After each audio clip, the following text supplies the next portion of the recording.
রাজস্ব আয়ের ক্ষেত্রে যেভাবে ভিড় দর্পে এগিয়ে যাচ্ছি, আমাদের লক্ষ্যমাত্রা আমরা নিয়েছি যে 2024-25 অর্থ বছরে আমাদের নিজস্ব রাজস্ব আয় দাঁড়াবে 15,03,93,00,000,000 টাকা।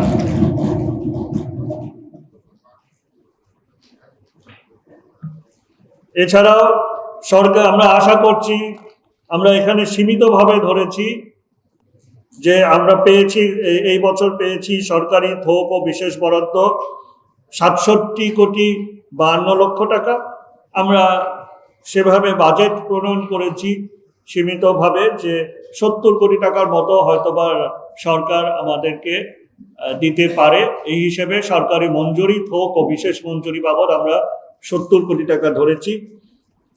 আমরা আশা করব সরকার আমাদেরকে আরো অর্থ দিবে, যেহেতু আমাদের নিজস্ব সক্ষমতাও বৃদ্ধি পেয়েছে। সরকার নিশ্চয়ই এটা নজরে নিবে এবং আমাদের আরো অর্থ বরাদ্দ যদি দিলে আমরা আরো সুষ্ঠুভাবে আমাদের কার্যগুলো সম্পাদন করতে পারবো।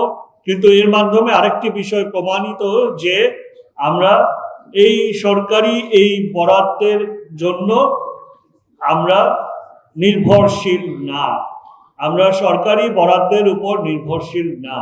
আমাদের নিজস্ব আয় দ্বারাই আমরা সুষ্ঠুভাবে পরিপূর্ণভাবে পরিচালিত হতে সক্ষম।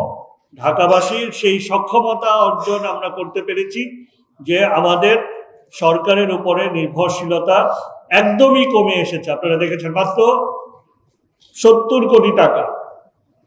সুতরাং এটা একদমই নগণ্যের পর্যায়ে চলে এসেছে এবং ভবিষ্যতে হয়তো বা এটার প্রয়োজনও না হতে পারে।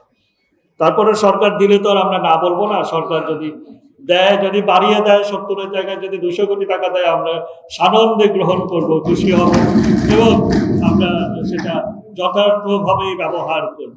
সরকারও আমি মনে করি যে আমাদের উপরে এখন আস্থাশীল যে যেই বরাদ্দ তারা দিচ্ছে সেটা সুষ্ঠুভাবে সুশাসন নিশ্চিত করে সেটা ব্যয় হচ্ছে, সেটা কাজে লাগছে, সেটা দেশের ঢাকাবাসীর উন্নয়নের জন্যই আমরা ব্যবহার করতে পারছি। এই আস্থাটাও সরকারের এখন আমাদের উপর আসতে পেরেছে।